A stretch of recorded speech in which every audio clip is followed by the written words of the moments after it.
Nüüd saab ikoonilist heli kuulda. See siin on BMW iX, meie kõige värskem oksjoni auto ja täna siis teeme sellele autole ülevaate.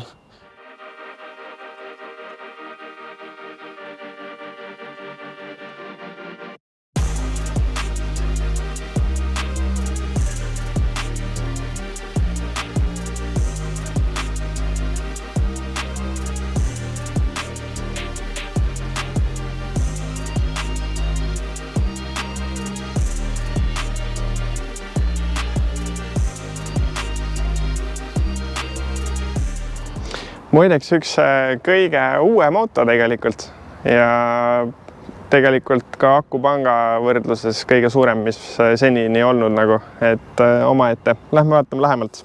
Kui ma esimest korda nägin Eestis tänavatel seda autot, siis ma mõtlesin alati, et mis vend see sõidab sellisega, et kas ta on mingi ärikas, nagu kas midagi kahtlast toimub, on.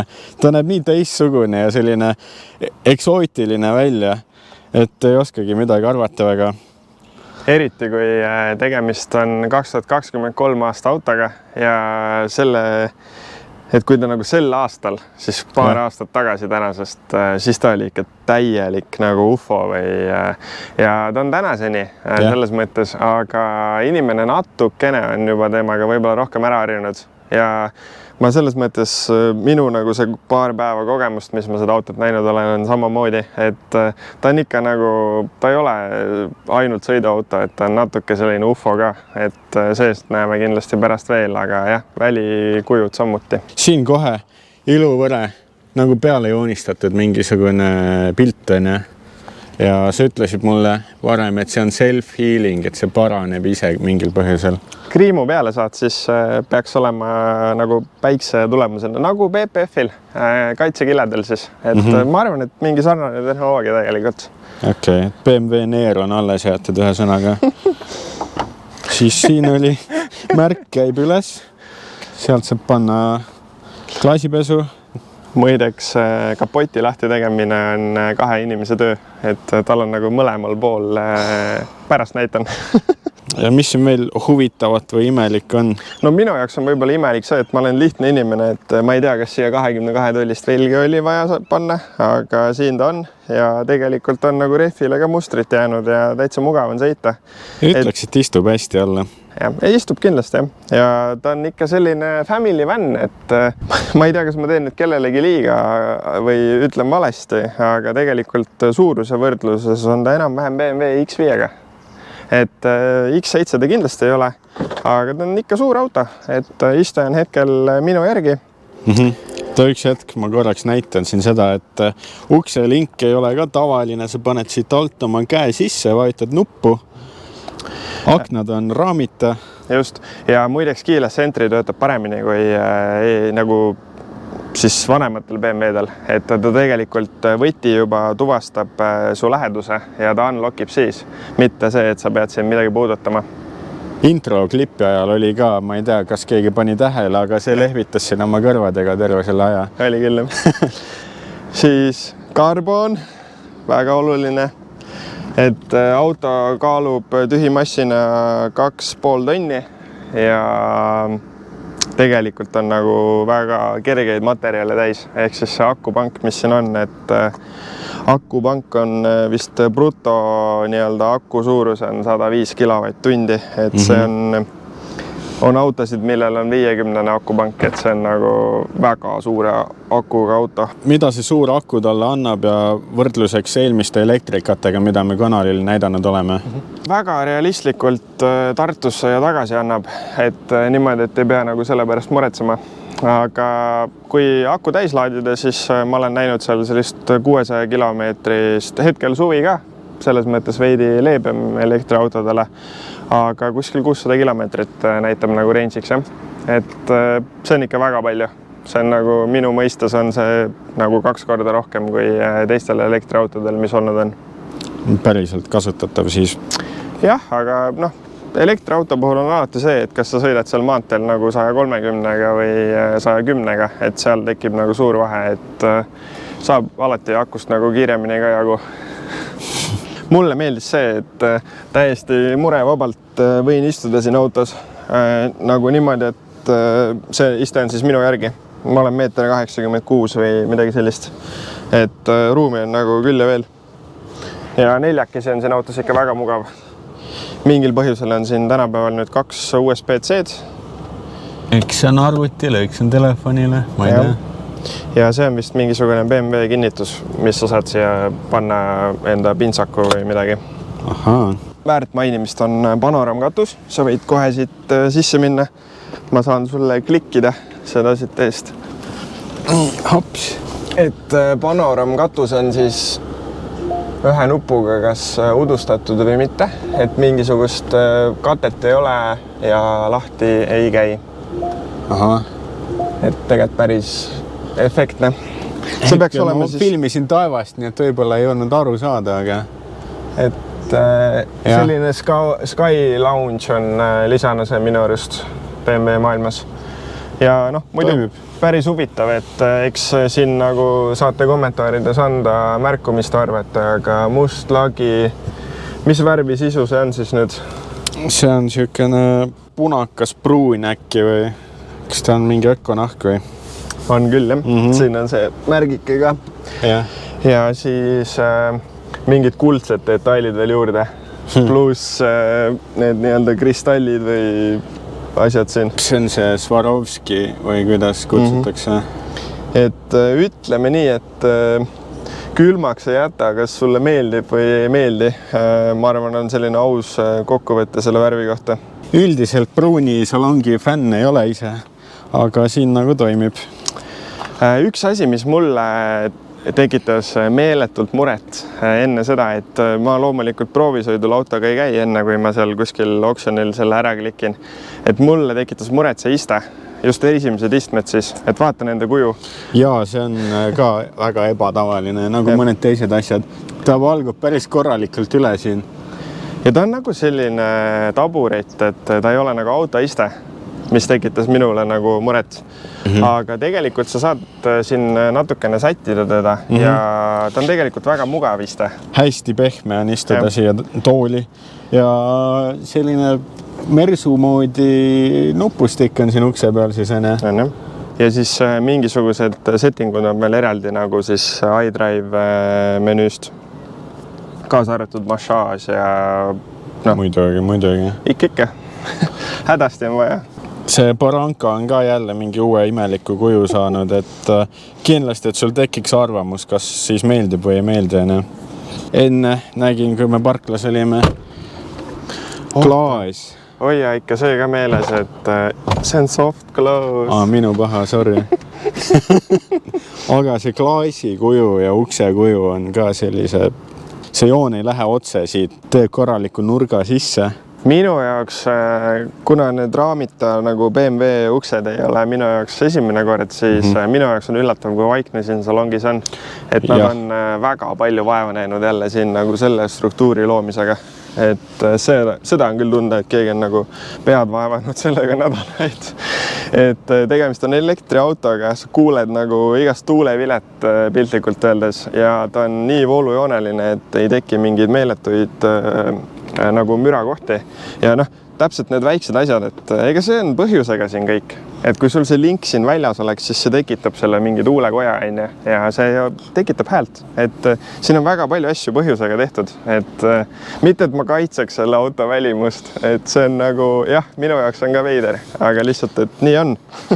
Olen kuulnud, et öeldakse ka külmkapp, et... No see on valget tärvi ka, see on ikka täielik külmkapp. Aga vähemalt on suur külmkapp. Must ja valge panda. Aga tegelikult on äge, et siin on nagu sellised veits traditsioonilisemad värvid, et ma olen näinud siin väljas ka trimmi nii erinevates värvides mõne peal. Muideks, kui sa mainid selle musta siin ära, siis minu jaoks, siis kui ma oksjoni piltidel vaatasin seda, siis ma võtan Rasmuselt hästi palju nõu ikkagi ja tema enda Maxtoni kitiga Passatil, siis ma ütlen ausalt, et ma guugeldasin oma jagu, et kuidas sellele autole võiks sobida see Maxtoni kitt, sellepärast et põhjuseid pole, aga põnev oleks ära proovida ühel autol ikkagi see Maxtoni kitt ka. Oleme auto tagaosa juures ja siin on ka täitsa uued kujud jälle. isiklikult natuke isegi lahe. Veider, aga jaa. Ma ei tea, see tuli on ikka väga hull, aga jah, ei, väga ilusasti liigub, dünaamiline igatipidi ja siis kui lahti teed, siis läheb paremalt vasakule. Ja siis sa vaatad, mis asi see on. Jah, aga see on seadused ju, Rasmus, et selles mõttes, kui sul luuk lahti on, siis maantee ääres oled, siis sa oled ju oht. Tulime autosse peitu, sest kaamera kuumenes jälle üle ja otsime siin kohta, kuhu saaks panna GoPro'd jahtuma. Avastame laekaid siin. Kas siin oli jahutus? Ma ei tea, külm on, aga nagu mina küll aru ei saa, kus seda külma tuleb. Okei. Siis vaatasime ka kindalaekasse ja see on vist üks väiksemaid kindalaekaid, mida ma kunagi näinud olen. Aga tead, mis sa saad või? Sa saad enda koera siia istuma panna. Nagu, mis autol sa saad? Kõigil on kardaanid ja mingisugused asjad. Käigukasti tunnelid, ärgid ja. See on elektriauto puhul must have, et sul on siin ka vaba ruumi. Tupsihoidjad, laadimiskoht. No, avastamist jätkub, enne. See oli päris tore, et see kindlasti ei ole sellel põhjusel, aga ma sain nagu telefoni niimoodi panna. Tegelikult on hea. Alguses seadistatud pannud, siis oli jumala hea vaadata siit nagu. Ja. Aga see seadistamine oli ka paar minutit. Aga õnneks panipaikade osas on meil ustes on parajalt ruumi. Testiks korraks ära ukse sulgemise hääle ka. Sa panid valesti ukse kinni? Jaa. See on siis valesti pannes. Tegelikult on nagu see, et põmm. Ma ei tea, ma arvan, et see soft close ongi pandud sellepärast, et muidu ta kõlab nagu lauda uks. Veidi küll, jah. Ei ole üldse vastu. Kui Tesla sai ära proovitud, siis Teslal see mobiilirakendus oli nagu väga hea. Et selles osas ma küll nagu 100% respekt Teslale. Aga miks ma selle teema tõstatasin on see, et BMW on järgi jõudnud. Nii. Et BMW rakendus on niimoodi, et sa saad juba siin igasuguseid tulesid ja vilesid nii-öelda teha. Sa saad unlockida, tulesid põlema panna, näed enda nii-öelda usage'it, saad digitaalse selle võtme lisada niimoodi, et sul telefoni taskus on, siis teeb auto uksed lahti. Siin saab küll ja veel, et ja väga ilus on see, näeb see rakendus välja ka. Et mulle nagu tundsin, et BMW jõudis järgi. Väga lahe. Veid selline tunne oli, jah. Need autod ei tule sellisena traileri pealt mitte kunagi ja selle tulemuse saavutamiseks on natuke abi vaja. Ja mõistagi saab selle abi siis AutoJ detailingust, nii et kes on huvitatud, vaadake descriptionisse. No nii, mis lisad sulle meelde tulevad antud auto kohta? Hea küsimus. Kus siis alustada? Heads up, projektsioon ekraani peale, regulitavad istmed, mis on mäludega ja massaažifunktsiooniga. Tal on Harman Kardon heli, mis on siis keskmine variant helisüsteemidest. Et üks üles oli veel Bang & Olufsen vist. Just. Kristallist nupud on. Kuule, see olid räägelt tubli. Lagi. Ja, et selles mõttes ma iga kord samamoodi, et nagu mis meelest läheb ja mis mitte. Aga jah, keyless entry, võib-olla see, siis sa tegelikult selle parandasid ka lõppu ära, aga see äge panoraam katus. Nii, autosse jõudsime. Juhi abid ei maininud. Juhi abid on super, et alustades sellest peegliandurist siin, aga tegelikult see assisted driving, mis nendel uutel BMW-del on, et ta hoiab jooni, adaptiivsed püsikad, absoluutselt kõike, et väga vähe pead nagu tegema, sa juba lülitsid sisse ka. Proovisin, jah. Te ei ole kasutanud selle autoga varem. Ja mis siis võib-olla nagu selline, et heads up on nagu igal autol heads up, aga selle auto heads up display on hiiglaslik nagu, ja see sõltub sõidurežiimist ka veidi. Eraldi asi, mis on mainimist väärt, et need sõidurežiimid on päriselt muutuvad, et sa saad seda regenni maha tõmmata. Rasmusel oli see kohe esimene tunne oli nagu negatiivne, et sa tundsid, et sul reegennib liiga palju auto, et ebamugav oli. Siis me natukene seda seadistasime siin. Kohe tuleb kiiruskaamera, teed seda Iconic Soundi ka meile kaamera ees või? Saame thumbnaili teha ilusti. Sa tahad selle tasulise pildiga thumbnaili panna seekord? Okay. Selle auto võib-olla nagu märkimisväärne asi minu jaoks oli see, et kuna see auto on minu mõistes väga kallis, siis ma tundsin seda survet, et kui ma siin ühe lisavarustusega mööda panen, siis see võib nagu dealbreaker olla. Ja neid autosid on vaadatud nagu kuid jälle. Ja veidi võib-olla unistatud ka, et pole nagu et siis nüüd ta on kohal ja sellise lisavarustusega, et ma ise tunnen, et ma jäin üsna rahule just selle lisavarustuse poolega, sellepärast, et kui kunagi oli bimmer.work või mis see veebilehekülg on, kus sa saad nagu vinne nii-öelda decode'ida, see oli väga informatiivne, seal oli kõik kirjas, siis nendel BMW iX-idel näiteks ei ole selliseid asju kirjas nagu massaaži iste või mingisugune heads-up display, et ta tuleb lihtsalt sul mingi selle driving professional paketiga kaasa, aga sa pead nagu seda kõike teadma ja kui sa ise autot koha peal ei näe, siis sa pead nagu päris roppu tööd tegema, et sul auto oleks õige lisavarustusega. Ma mängin siin selle juhi abiga ja tegelikult roolib täitsa okeilt, ei ole üritanud mind kohe kuskile posti keerata veel, aga see roolikuju on mingi asi, mis tahab kõvasti harjumist minu jaoks. See, et 2 kodaraga on ainult ja siis ta on täpselt keskel siin. Et lihtsalt midagi on natukene erinev sellest, millega ma harjunud olen. Aga ei, sõita mugav, vedrustus ei olnud õhk siis on siuke tavaline, aga ei muidu siuke kulgur kommuuter ja elektriautole kohaselt reageerib kiiresti. Teed meile selle Iconic Soundi ka ära praegu? Kohe praegu? Okei.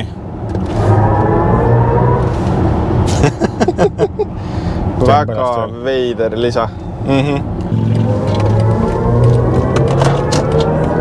See auto kirjandab siis 0-100-ni 4,5 sekundiga ja kuna ta on siis nii-öelda X-Drive 50 mudel BMW iX-ist, siis oligi see nii-öelda kasutatav aku on 105 kilovatt-tundi, kiirendus on 4,5 ja siis range on mingisugune 500-600 ja lisaks siis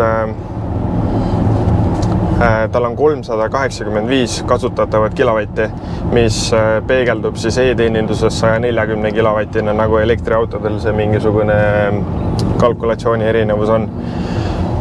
Miks ma sellest kõigest räägin, on see, et kui ma võrdlen seda e-troniga, siis minu jaoks BMW iX X-Drive 40 mudel, mis on siis nii-öelda lahjem, on natukene disappointing.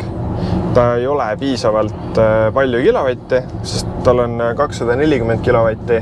Tal on aku mingisugune, ma praegu umbes täpselt ütlen, et 70. Ja ta ei ole nagu piisav konkurent näiteks e-tronile, mis on oluliselt vanem auto tegelikult. Ja sellest tulenevalt nagu ma tunnen, et see iX-i ainuke õige mudel on see X-Drive 50, aga ilmselt nagu linnas saab selle X-Drive 40 mudeliga ka ilusasti hakkama. Aga see on see mõtteprotsess minu poolt, nagu miks just see auto, sest see on tegelikult natuke kallim. Jõudsime ringiga tagasi siis AutoJoy HQ-sse. Peame kuidagi kokku võtma selle asja. Nii negatiivne. Kuidas sa võtad siis kokku? Jaa, mul on tegelikult päris valus öelda seda, aga minu arust on täitsa okei auto. Väga piinlik.